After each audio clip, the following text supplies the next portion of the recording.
여러분, 세상을 살다 보면 내가 생각하지 못한 견디기 힘들고 고통스러운 수많은 어려움이 내 삶에 물밀듯이 찾아옵니다.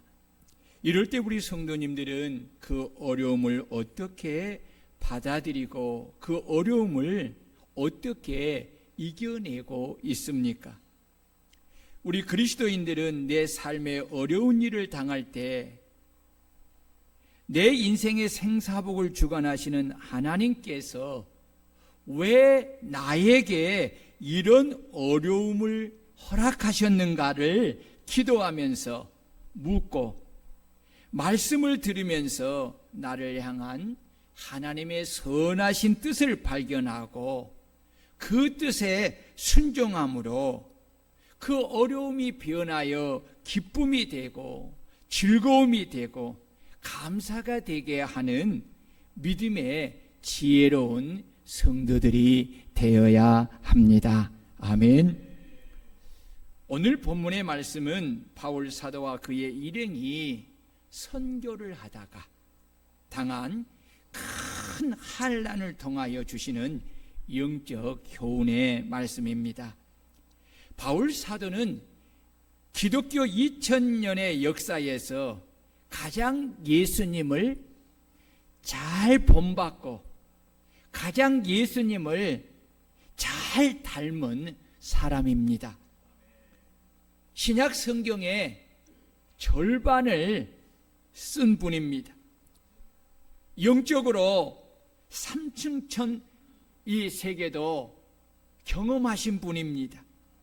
그러나 그는 개인적으로 그를 괴롭히는 육체의 질병의 가시를 가졌고 세상의 사람들이 인식하는 기준에서 예수를 믿으면 복을 받아 부하고 형통하다는 말과는 좀 어울리지 않게 복음을 전하면서 수많은 어려움과 심한 고난과 큰 환난과 박해를 겪은 분입니다. 바울 사도는 본문에서 자신과 일행이 아시아에서 당한 환난을 말하고 있습니다. 형제들아, 우리가 아시아에서 당한 환난을 너희가 모르기를 원하지 아니하노니 라고 말하고 있습니다. 여기서 환난은 드립세이인데 무슨 뜻이냐면 위와 아래에서 누르는 압착을 가리키는 단어입니다. 이는 견디기 힘들 정도로 극심한 고난, 환난을 당함을 말하는 것입니다. 바울 사도는 아시아에서 복음을 전하다가 당한 환난이 얼마나 컸던지 힘에 겹도록 심한 고난을 당하여 살 소망까지 끊어지고 자신들은 마치 생명이 끊어지는 사형 선고를 받은 줄 알았다고 그렇게 말하고 있습니다. 바울 사도가 자신이 당한 고난과 환난을 고린도후서 11장에서 이렇게 말을 합니다.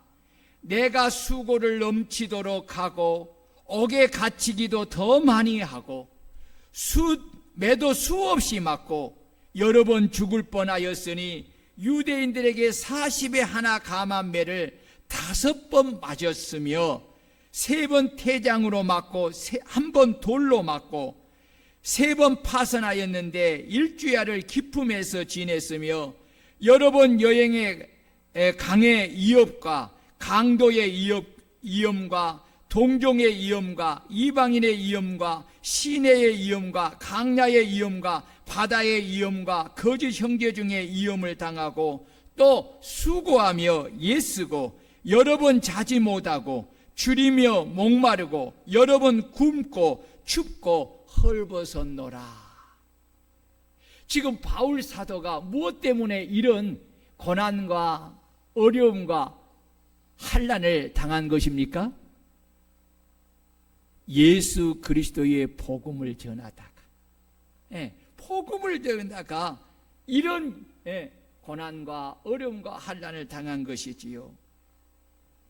바울 사도는 자신이 당한 이런 수많은 환난을 통하여 하나님이 허락하신 영적 이유를 오늘 우리 성도들에게 말씀하여 주고 있습니다.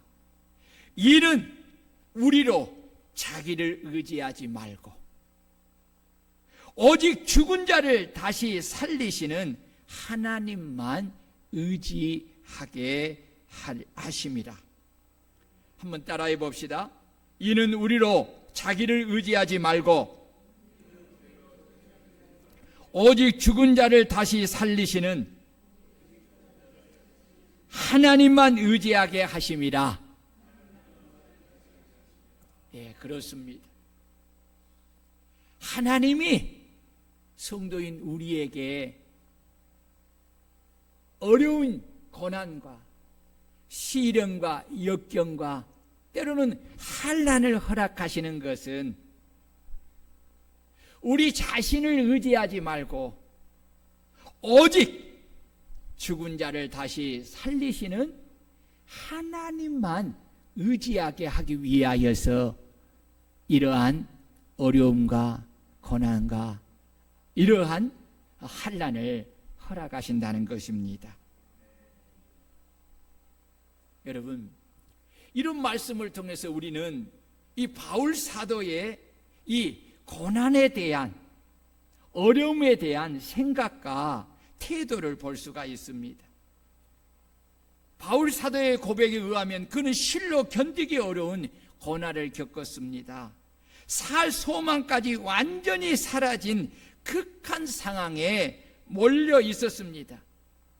만약 바울 사도와 같은 주를 믿고 섬기는 여러분들이 이러한 상황에 몰려 있다면 여러분들은 하나님께 어떤 태도를 보이시겠습니까?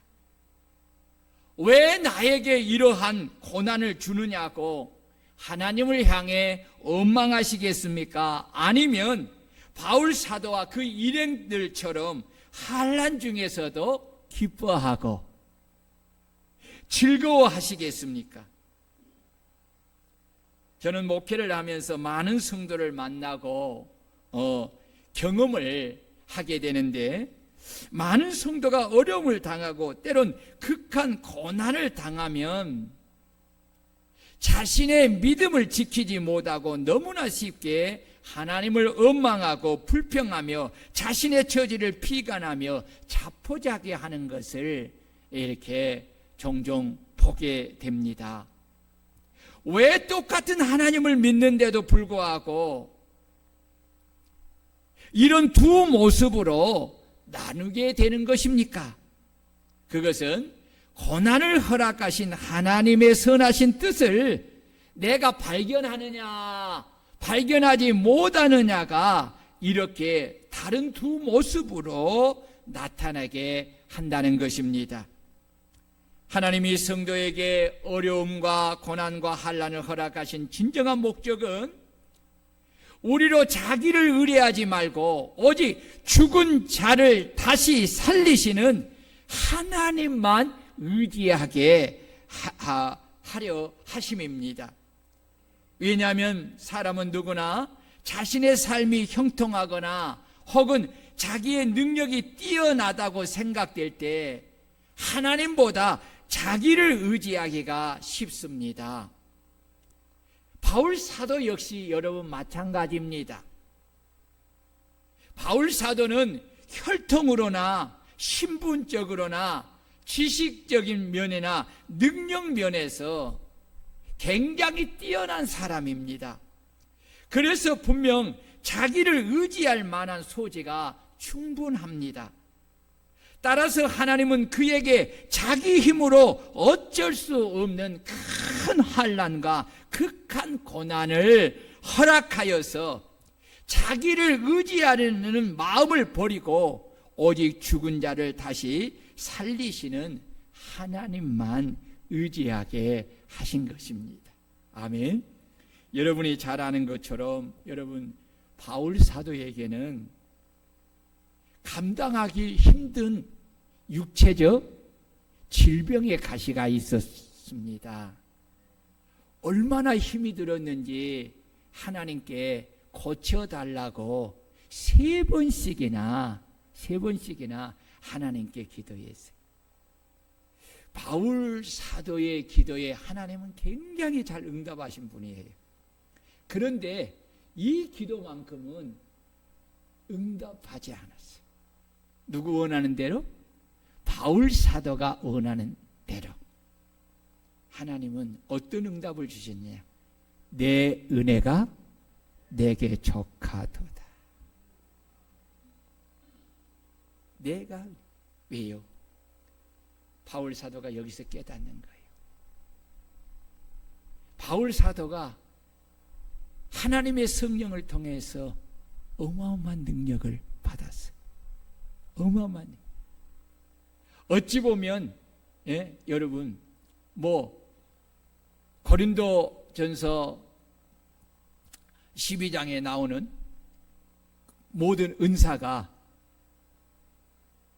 보면 보세요. 병 고치는 은사가 있었지요. 귀신을 쫓아내는 은사가 있었지요. 죽은 자를 살리는 은사가 있지요. 방언하지요. 통변하지요. 애언하지요. 한 사람이 한 가지 가져도 어려운 은사예요. 그 어마어마한 은사를 가졌다는 말이지요. 그런데 사람은 이런 은사를 가지면 처음 마음을 잘 간직 못합니다. 사람은 원래 자체가 죄로 인하여 타락하고 부패된 그런 인간이기 때문에 죄의 속성을 가지고 있거든요. 처음에는 겸손해 보이지만 조금 지나면 사람은 누구나 자만하게 돼요. 이렇게 은사가 됩니다. 왜요? 사람들이 어마어마하게 추종하잖아요.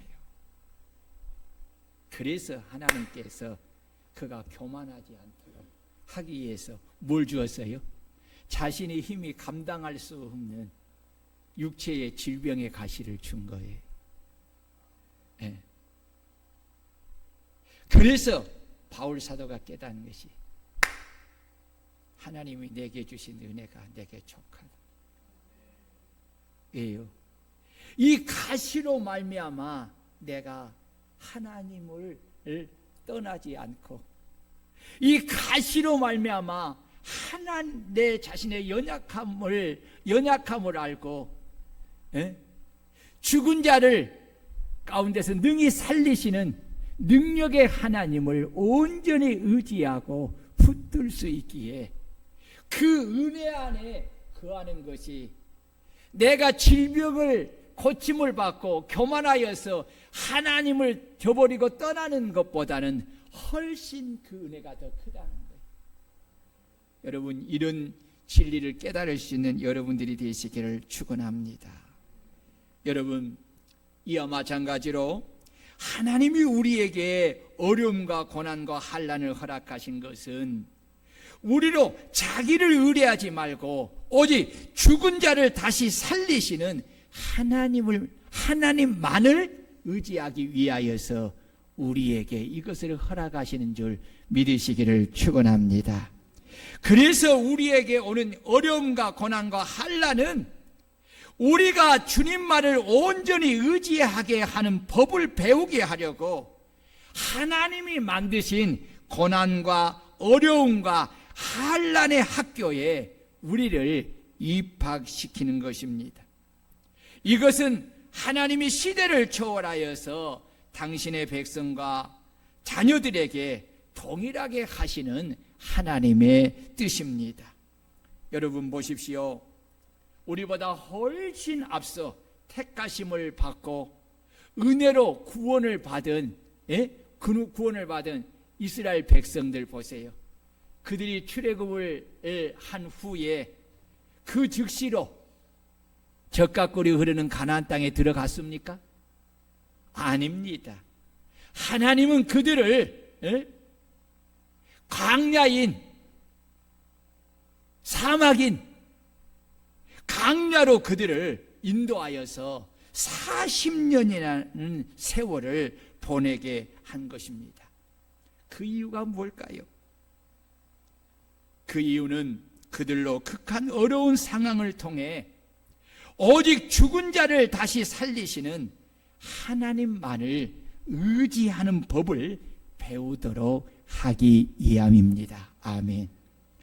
그래서 하나님은 신명기 8장 3절을 통해 그들을 강야로 인도하여 극한 상황에 거하도록 하신 이유에 대하여서 이렇게 말씀하십니다. 너를 낮추시며 너를 줄게 하시며 또 너도 알지 못하며 내 조상들도 알지 못하던 만나를 내게 먹이신 것은 사람이 떡으로만 사는 것이 아니요 여호와 입에서 나오는 모든 말씀으로 사는 줄을 내게 알게 하려 하심이니라. 아멘.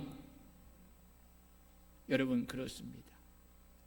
극한 환경은 사람에게 절망을 주고 엉망하게 하는 이유가 아닙니다. 하나님을 모르는 사람이야 그 안에서 허우적대는 것이 당연합니다. 그러나 하나님을 믿고 하나님을 아는 성도는 다른 것입니다. 성도는 환난 중에서도 기뻐하고 즐거워하고 감사할 줄 알아야 합니다. 그리고 자신의 한계를 인정하고 자신을 의지했던 인간적인 신념을 버리고 오직 죽은 자를 다시 살리시는 하나님만을 의지하는 이런 믿음의 삶을 살아야 하는 것입니다. 믿음의 사람 다윗은 자신을 죽이려고 찾아다니는 사울왕을 피하여서 어둠이 가득한 아둘람 굴에 숨어서 그는 하나님께 무릎을 꿇고 기도하기를 하나님이여 내게 은혜를 베푸소서 내게 은혜를 베푸소서 내 영혼이 주께로 피하되 주의 날개의 그늘 아래 이 재앙들이 지나기까지 피하리이다. 내가 지존하신 하나님께 부르짖으며 곧 나를 위하여 모든 것을 이루시는 하나님께로다 라고 그는 전심으로 오직 죽은 자를 다시 살리시는 하나님만을 의지하며 기도로 매달려서 그는 구원을 받은 것입니다.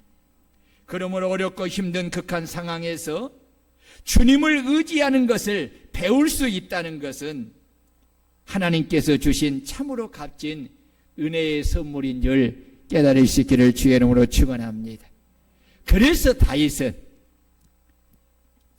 고난당하는 것이 내게 유익이라. 이로 말미암아 내가 주의 율례를 배우게 되었나이다 라고 한 것입니다. 사람은 누구나 자신이 감당할 수 없는 고난과 시련과 역경으로 인하여서 눈물로 밤을 보내는 시간들이 다 있습니다. 그러나 여러분, 이것으로서 끝이 되어서는 안 됩니다. 우리는 해놀드 보슬리가 고난 속에서 사람은 기도를 배운다. 따라해 봅시다. 고난 속에서 사람은 기도를 배운다. 네. 이 사람의 말처럼 우리는 이 고난 속에서 다윗처럼 오직 죽은 자를 다시 살리시는 주님만을 의지하는 기도하는 법을 배우는 값진 기회로 삼아야 하는 것입니다. 바울 사도가 자신이 감당할 수 없는 이 견디기 힘든 고난, 살 소망조차 끊어지는 환난을 당하면서도 주님을 원망하지 않고 불평하지 않고 자전하거나 낙심하지 않고 담대하게 그 고난과 환난을 기뻐하고 즐거워하면서 감사할 수 있었던 것은 그가 죽은 자를 다시 살리시는 하나님만을 의지하는 부활의 신앙을 가졌기 때문입니다. 아멘. 무슨 신앙 가졌다고요? 부활의 신앙을 가졌어요. 여러분, 그렇습니다. 죽은 자를 다시 살리시는 하나님만을 의지하는 이 부활의 신앙은 우리가 어떤 어려움과 고난 앞에서도 당당히 서 있는 힘의 근원이 되는 줄 믿으시기를 축원합니다. 다 같이 10절을 읽겠습니다. 시작.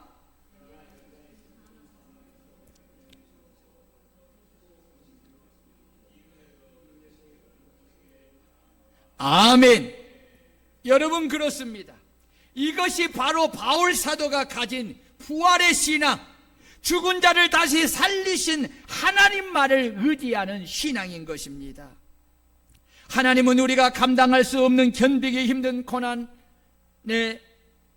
살 소망까지 끊어지는 환난을 당했을 때에 자신을 의지하지 아니하고 오직 죽은 자를 다시 살리시는 하나님 말을 의지하는 이 부활의 신앙으로 하나님 앞에 기도하고 그 하나님 앞에 매달릴 때에 하나님은 큰 사망에서 바울 사도와 그의 일행을 건지셨던 것처럼 우리를 건져내 주시고 또 우리를 건져내실 것이며 이후에도 건지시는 하나님이신 줄 믿으시기를 축원합니다.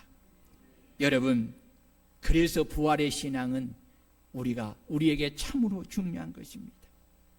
오늘 저와 여러분들도 반드시 바울 사도와 그의 일행들이 가진 이 부활의 신앙, 죽은 자를 다시 살리시는 하나님 말을 의지하는 이 부활의 신앙을 반드시 가질 수 있기를 주의 이름으로 축원합니다.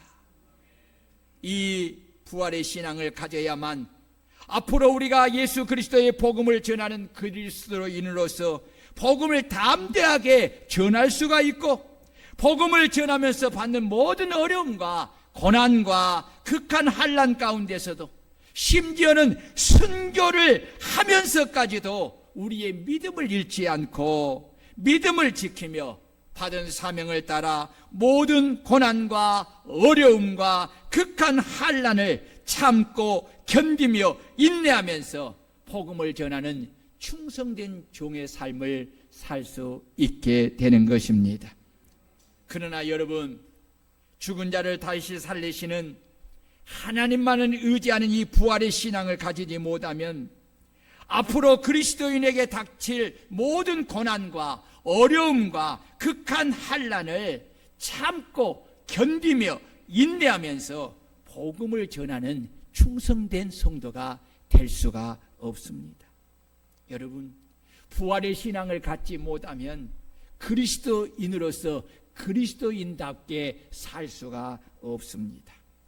오직 자신의 목숨과 편안한 생활을 위해서 주님을 버리고 주님을 부인하고 교회를 떠나게 되는 것입니다.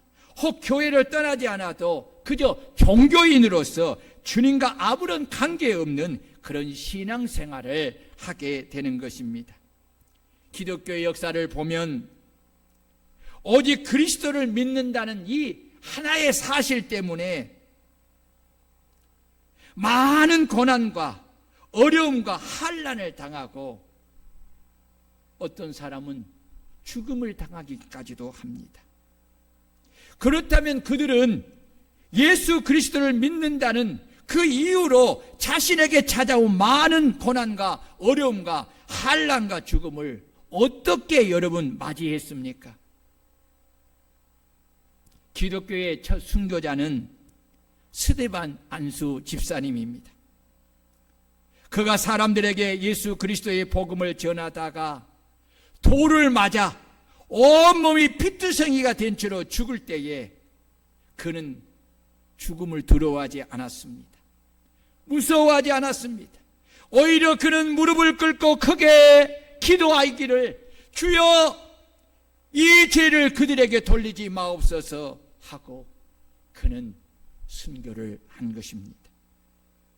그는 하나님의 보좌 우편에 계신 주님을 바라보면서 그는 자신의 죽음을 당당하게 받아들이고 오히려 자신을 죽이는 그들의 죄를 주님께서 십자가에서 하신 기도를 본받아 주여 이 죄를 그들에게 돌리지 마옵소서 라고 기도한 후에 그렇게 운명을 한 것입니다. 이것이 바로 죽은 자를 다시 살리시는 하나님만을 의지하는 부활의 신앙인 줄로 믿습니다. 여러분, 오늘 저와 여러분들이 이 부활의 신앙을 반드시 가져야 됩니다.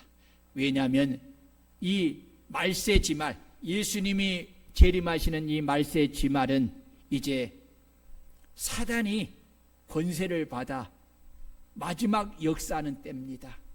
그렇기 때문에 복음을 전하는 자들을 극한의 환난으로 또 박해로 핍박으로 그렇게 합니다. 그렇기 때문에 복음을 전하는 그리스도인들은 많은 어려움을 당할 수밖에 없습니다. 극한 핍박을 받을 수밖에 없습니다. 큰 환난을 당할 수밖에 없습니다. 이런 때에 어떻게 내 믿음을 지킬 수 있습니까? 어떻게 내게 주신 사명을 따라서 그 박해 속에서 복음을 전하는 사명을 감당할 수가 있겠습니까? 여러분, 부활의 신앙, 죽은 자를 다시 살리시는 하나님만을 의지하는 이 부활의 신앙을 가지면 여러분 죽음을 이겨낼 수 있는 줄 믿으시기를 축원합니다. 초대교회 성도들은 이 부활의 신앙을 가졌기에 네로 황제로부터 시작해서 어마어마한 핍박과 박해를 받았습니다. 그들은 삶의 터전을 잃어버렸습니다. 재산을 다 빼앗겼습니다. 그리고 그들은 순교의 잔을 마셔야 됐습니다. 그런데도 여러분 그들은 예수를 믿는 믿음을 버리지 않았습니다. 그들은 세상과 타협하고 그렇게 세상을 버타고 살지 않았습니다. 그들은 예수 믿는 것 때문에 다 잡혔습니다.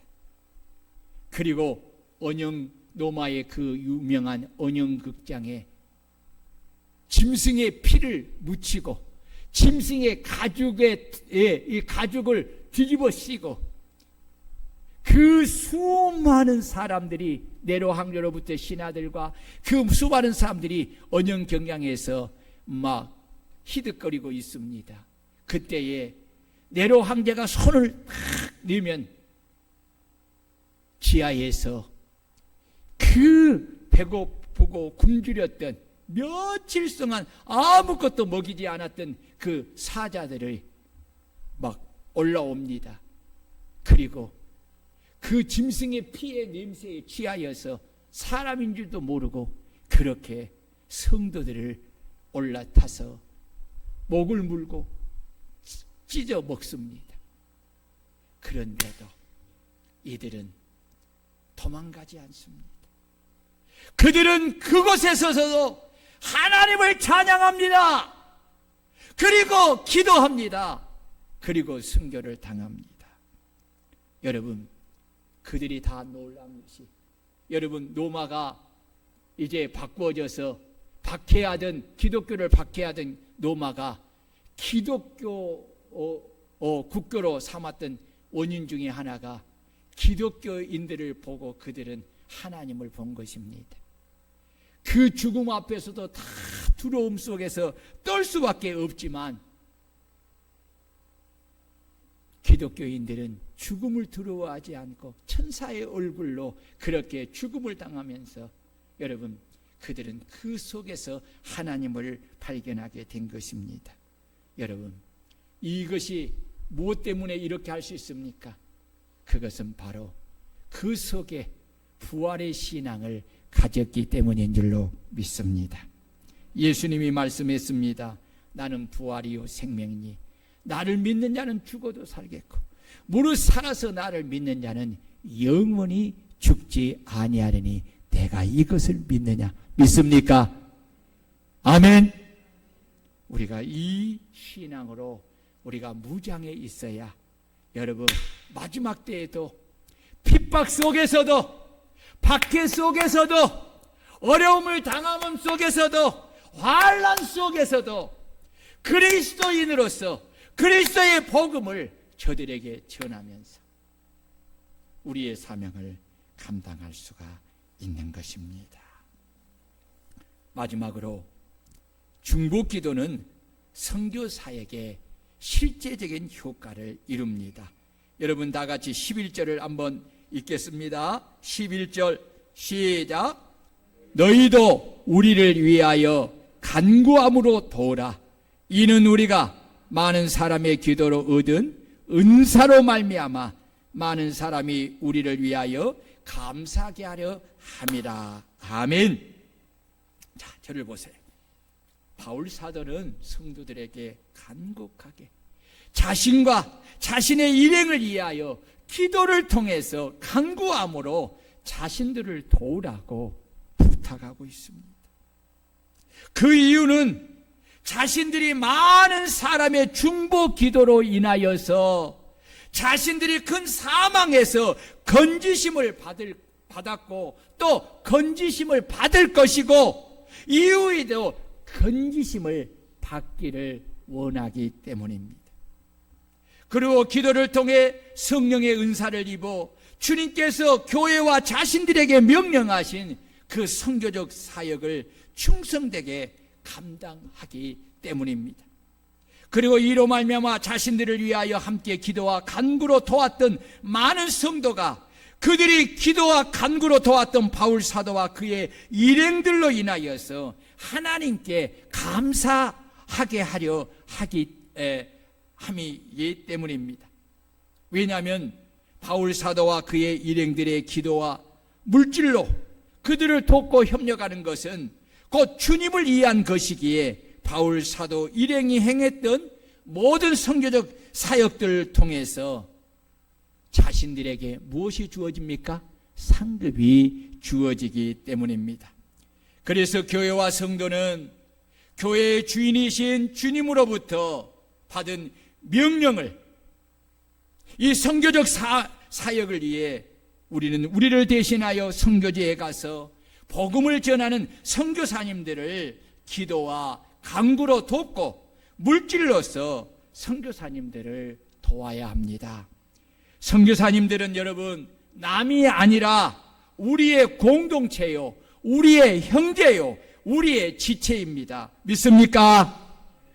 우리 교회를 대신하여 그리고 나를 대신하여 이국 땅에 선교하러 가신 것입니다. 그러므로 우리는 바울 사도가 말씀하신 것처럼 선교사님들에게 말씀을 주사 입을 열어 복음의 비밀을 담대히 알리게 해달라고 중보 기도해야 하고 사단의 역사에서 보호하여 복음의 큰 역사를 나타나게 해달라고 중보 기도해야 되고 많은 어려움에서 건져내어 내게 해달라고 우리는 중보 기도를 해야 합니다. 현재 전 세계에 파송된 한국인 선교사는 지난해 말 2만 8천여 명으로 집계가 되었습니다. 선교사는 우리를 대신하여 인종과 문화와 언어와 기후 등 모든 것이 낯선 곳에서 복음을 전파하기 위하여서 선교지로 가서 자신과 가족과 함께 헌신하며 희생하면서 한 영혼의 구원을 위하여서 예를 쓰는 분들입니다. 시대가 갈수록 그리고 주님의 재림의 시기가 가까울수록 각국에서 선교사님들의 비자를 내주지 않고 복음을 전하지 못하도록 많은 박해를 가하고 있습니다. 그리고 선교지에서 쫓아냅니다. 심지어는 복음을 전하다가 감옥에 가고 심한 풍토에 벌려 죽기도 하고 사형을 당하기도 합니다. 이런 어려운 환경 속에서 복음을 전하는 것은 너무나 힘이 듭니다. 성령의 능력을 힘입지 않고서는 그 어려운 환경을 이기고 계속하여 복음을 증거하며 영혼을 구원할 수가 없습니다. 그래서 선교사님들을 파송하고 협력하는 교회와 성도들은 선교사님과 그의 가정과 사역을 위하여서 바울 사도께서 당부하신 말씀대로 많은 중보 기도를 해드려야 합니다. 왜냐하면 중보 기도에 많은 역사가 일어나기 때문에 그렇습니다. 따라해보세요. 성도가 선교사님들을 위하여 기도하는 것은 의무이다. 예, 이것은 자랑할 것이 아니에요. 생색낼 수 있는 어떤 것이 아니에요. 이것은 의무예요. 의무예요. 아까 이야기했지요. 선교사는 남이 아니야. 우리의 공동체. 아멘. 우리의 지체. 그분들은 우리 주님께 받은 선교적 사명을 우리를 대신하여, 우리 교회를 대신하여 이 낯설은 이국 땅에 가서 그렇게 복음을 전하는 거예요. 그렇기 때문에 우리는 그들에게 관심을 가지고 그들을 위하여서 기도해야 되고, 그들을 위해서 물질을 보내야 되고, 그들을 대접하며 그들을 섬겨야 하는 것입니다.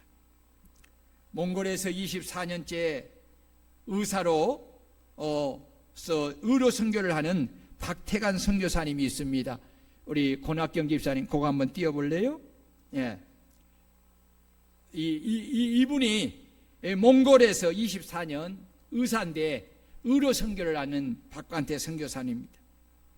몽골에서 의사를 임치라고 한다고 합니다. 그래서 선교사님이 성이 박씨니까 박임치인데 사람들은 부르기가 어려워서 박임치라고 그렇게 부른다고 합니다. 이 박관태 의사는 동료 의사랑 같이 몽골 선교를 하기로 그렇게 결심하고 그렇게 이제 준비하고 있는데, 그만 동료 의사가 암으로 죽으면서 이 의사에게 말하기를 내 몫까지 맡아서 선교해 달라고 이 부탁을 받습니다. 그래서 한국에서 의사 생활을 정리하고 몽골에 선교사로 들어갑니다. 몽골에 들어가기 전에 하나님께 기도하기를, 하나님, 몽골에 가서 제가 어떻게 사역해야 하겠습니까? 라고 묻는데 주님께서 대답하시기를, 너는 가서 내 모습을 나타내지 말아라. 가서 저들을 섬겨라. 라는 음성을 듣고 가서 2년 동안 정말 자기 모습을 드러내지 않고 몸이 부서지라 저들을 섬겼습니다. 그리고 한 사람 한 사람을 수술해 주는데 하나님이 함께하여 도와주심으로 놀라운 수술의 결과를 가져왔습니다. 그래서 몽골 사람들이 박임치한테 가면 다 난다는 소문이 퍼지다 보니까 사람들이 물밀듯이 밀려오기 시작했습니다. 그래서 복강경 수술을 150건 이상을 하다 보니까 마음에, 야, 이제 내가 누구든지 손만 대면 다 낫는구나, 이런 자신감을 생긴 순간 큰 사고가 일어났습니다. 브리아트족 마을을 전도하기 위해서 담석을 가진 이 환자를 무료로 수술해 주었는데, 이 선교사님의 고백에 따르면 이 쓸개를 떼다 보니 간 하나가 보이는데 절대 잘라서는 안 되는 총수 단관을 그만 실수로 잘라버리고 만 것입니다. 이로 인하여서 즉시로 환자가 항달이 오고 목숨이 이태로워졌습니다. 그래서 다른 담도를 다시 연결하니까 그가 얼마나 힘든 일인지, 자신의 혼자 힘으로 하기가 어려우니까 한국에 있는 동료 의사들에게 전화를 걸어서 이런 일이 있는데 좀 와서 도와줄 수 없겠느냐고 부탁을 해도 다 들어줄 수 없다고 합니다. 그때 선교사님은 자기를 의지했던 그 자기 자만을 회개하고 오직 죽은 자를 다시 살리시는 생명의 주관자이신 하나님만을 다시 의지하면서 하나님께 기도하기를, 하나님, 제발 절 도와주시고 제발 이 사람을 꼭 살려주십시오. 간절히 기도하고 또 파송한 교회의 사정을 아뢰고 중보 기도를 부탁하고 아는 지인들에게도 기도를 부탁했습니다. 모두가 선교사님의 소식을 듣고 이 급한 상황이라 다 간절히 중보 기도를 합니다. 그때 주님의 말씀이 이 선교사님에게 들려옵니다. 그 말씀이 이사야 41장 10절입니다. 두려워하지 말라. 내가 너와 함께함이니라. 나는 내 하나님이 됨이니라. 내가 너를 굳세게 하리라. 참으로 너를 도와주리라. 참으로 나의 오른손으로 너를 붙들리라. 할렐루야. 기도하는 사람이 이런 하나님의 음성으로 응답을 받으면 어마어마하게 기쁩니다. 예? 정말 불안했던 마음이 한순간에 안개 사라지고 평안해지는 것입니다. 이 선교사님도 동일하게 그런 평안이 왔습니다. 그리고 다시 수술을 했는데 나오지 말아야 할 담즙이 계속 500cc 이상이 나오는 것입니다. 그래서 그 환자를 손을 잡고 하나님 앞에 또 눈물로 기도를 합니다. 환자가 자신이 한 수술이 뭔가 위급함을 느끼게 되면서 그 선교사님과 함께 자신도 하나님께 기도하기 시작합니다.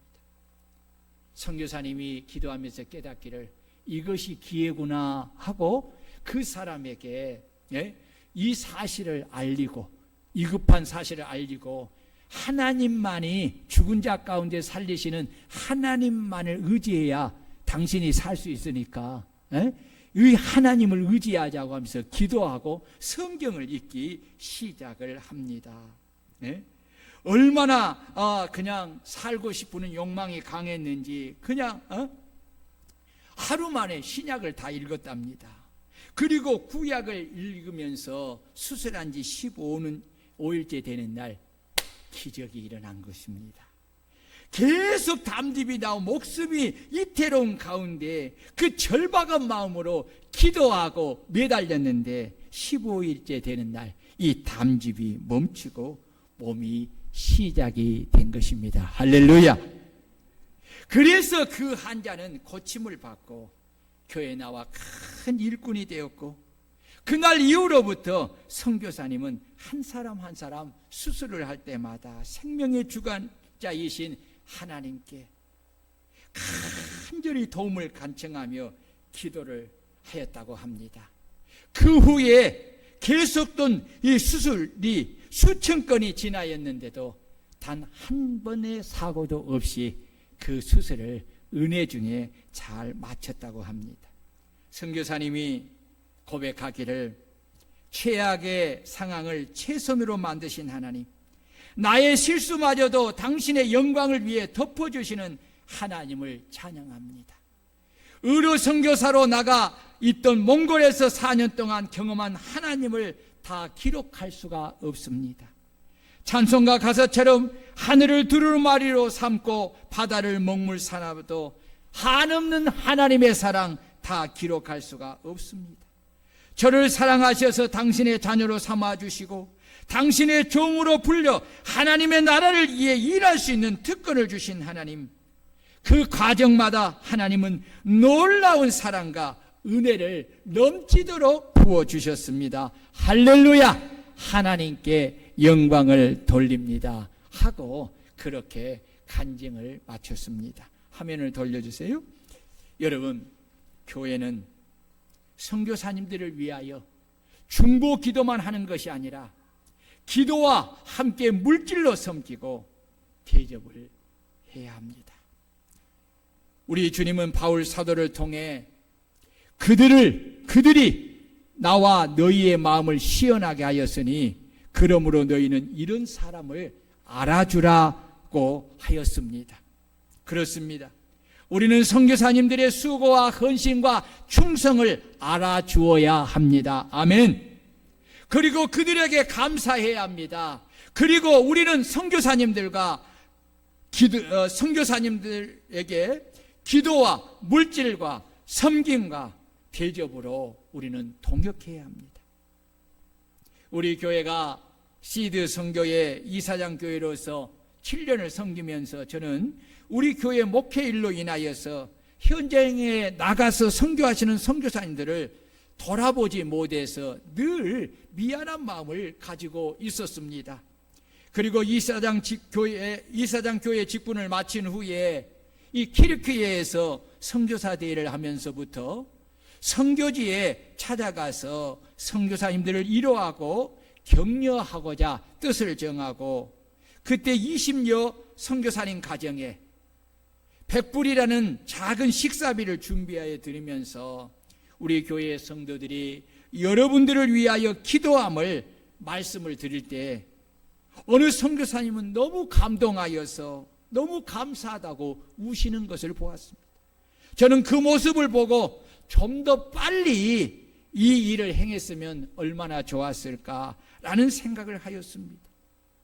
이런 와중에 코로나 팬데믹이 와서 3년 동안 또 이 사역을 하지 못하였고, 작년부터 캄보디아에서 선교하시는 선교사님들과 사역지를 돌아보고, 또 전체 캄보디아에 선교에 하시는 선교사님들과 가족을 고급 한식당으로 초대하여서 식사를 대접하고 작은 선물과 또 물질을 드리면서 위로와 격려를 하였습니다.